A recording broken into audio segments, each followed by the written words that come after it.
is to put them on the ground controlling airplanes.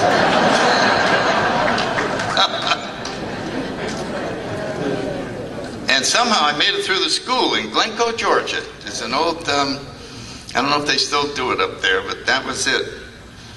And there was one guy there, I'll never forget it. It was, and I wish I knew his name. One of the things they did in the school was take the controllers up in an airplane that was being controlled by people in their class or the next class, so they could sit in the plane and hear the instructions and watch the plane follow the instructions and come down and land. And so I got put in this airplane that I had taught in as a flight instructor. And the guy who was flying the plane knew me, so when we finished the thing, he said, "Would you like to fly this thing again?" And I went out and spent about 30 minutes just doing acrobatics and touch and go landings and all that. And I said to the guy, "I really appreciate that." And he said, "Glad to do it." I had forgotten that story. I haven't thought about that in many, many years. How grateful I was to that guy. It just felt so good. I finished that school, which was amazing because my hands were shaking so bad I could hardly hold those little strips. Back then they didn't have computers. You filled out the information on a little long piece of paper that fit in a metal strip, and then you moved this thing around as the plane came down and all these things. And you had to be very sharp, keep track of everything. So I got sent overseas to Iwakuni, Japan, to be in charge of an air traffic control unit. And by the time I got there, I was in much worse shape. I just could barely check in. And I went down to the unit, and I remember we had a gunnery sergeant who was the senior enlisted man, and he took a look at me, and he said, "Captain, we're really glad to have you here. You just try to show up, but don't go near the radar. And I think we're going to have a good tour of duty over here." And he gave me a big wink, and I went, right. So I never talked to an airplane while I was over there, because I could have probably done something really bad. So I just was trying to survive the tour of duty. And now the drinking is getting, I'm drinking all the time. I'm just bringing it with me to work. It was just a very hard year. And when it came time to leave, I had these orders to this career school I was talking about when I started this talk at Quantico, Virginia.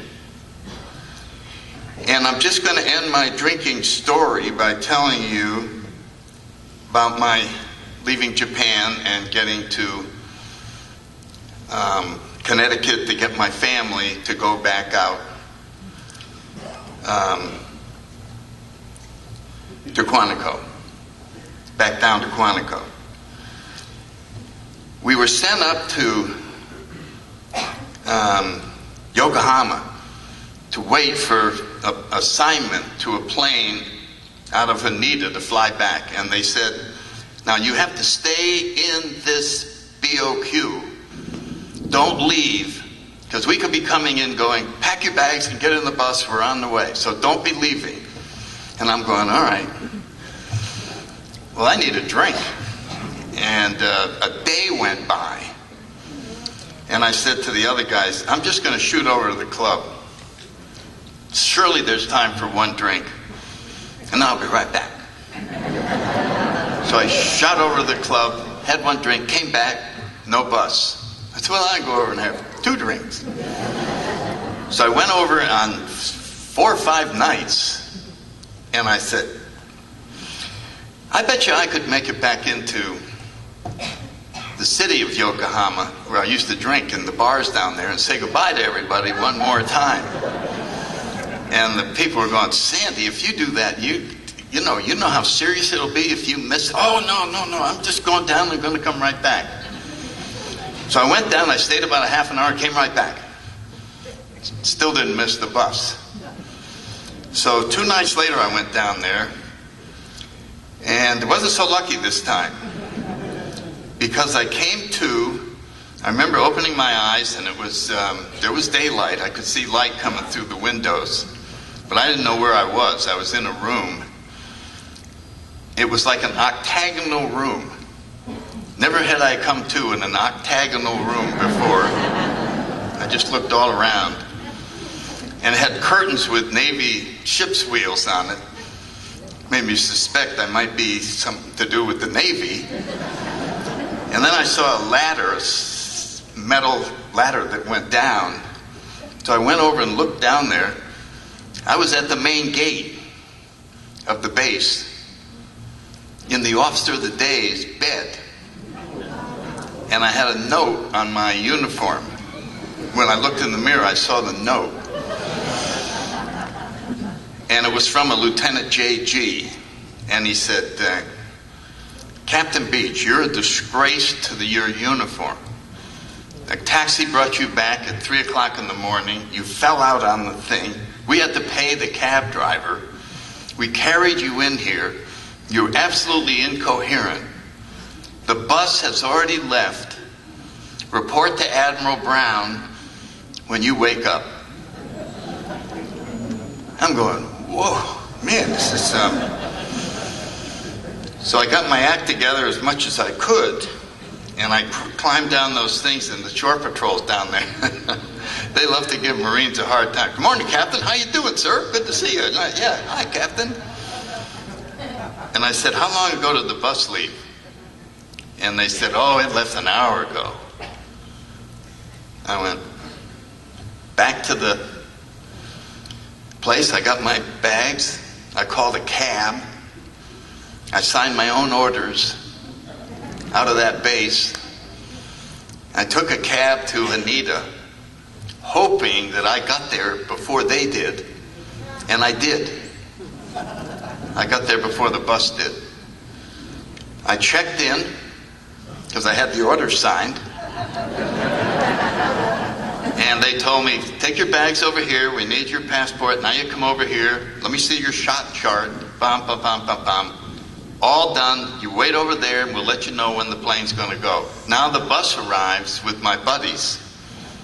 And they see me sitting there, and I've already gotten a beer. And I was sitting there nursing the beer. And I said, where you guys been? Here's what you do. First you take your bags over there. Then you check in with this guy. Be sure you have your shot things and the passport. I'll meet you back here. And so, boy, I got away with it. And I made an assumption that since I made the flight, they probably wouldn't press the charges. And it was true. I never, ever heard anything. So I'm just so thrilled, and we fly back to San Francisco. Went to the Marine Memorial.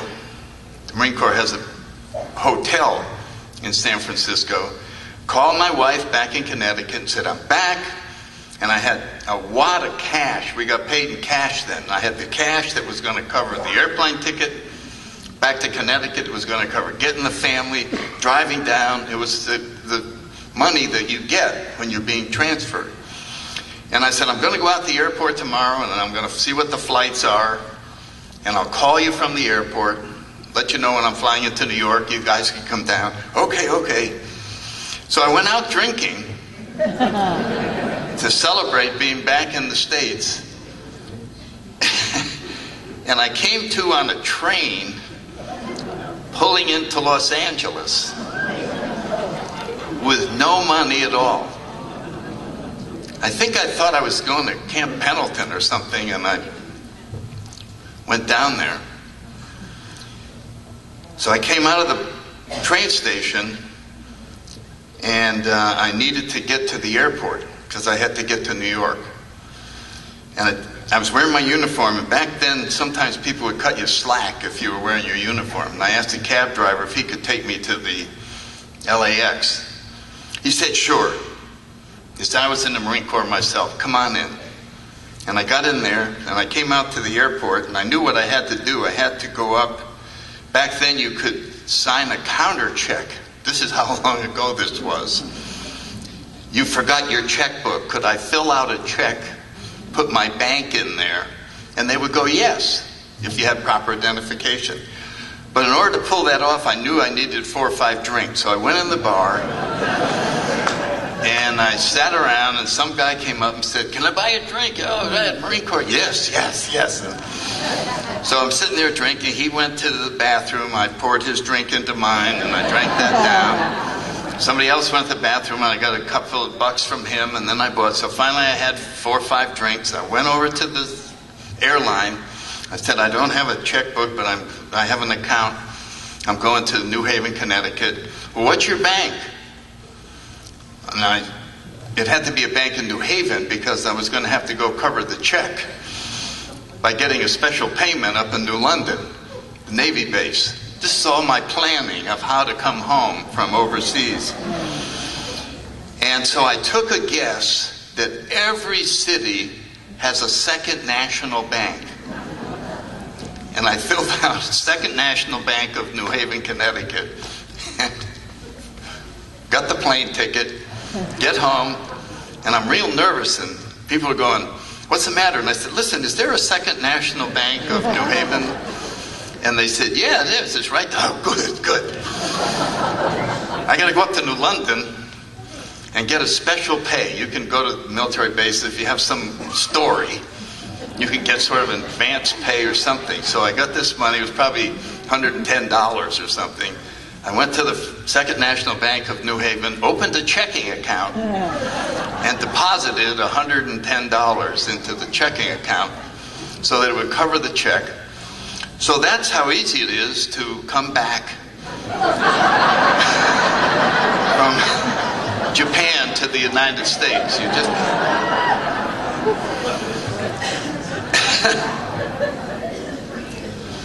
Anyway, when I called Alcoholics Anonymous, another Marine captain came to my house. His name is Bill Terwilliger, and like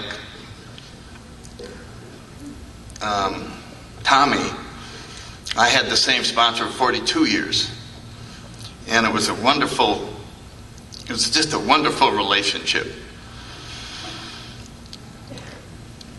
He started me through a very painful process, which is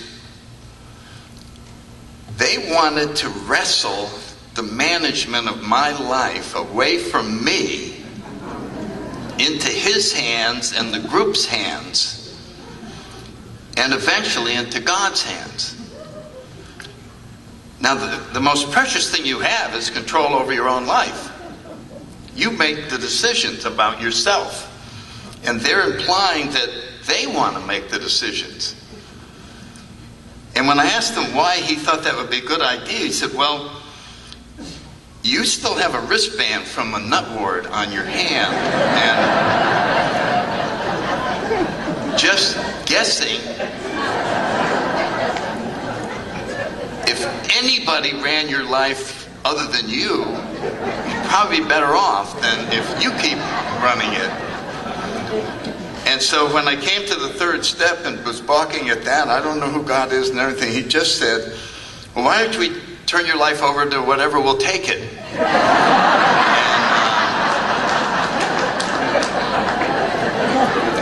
So the point of the whole thing was, we have to get it away from you.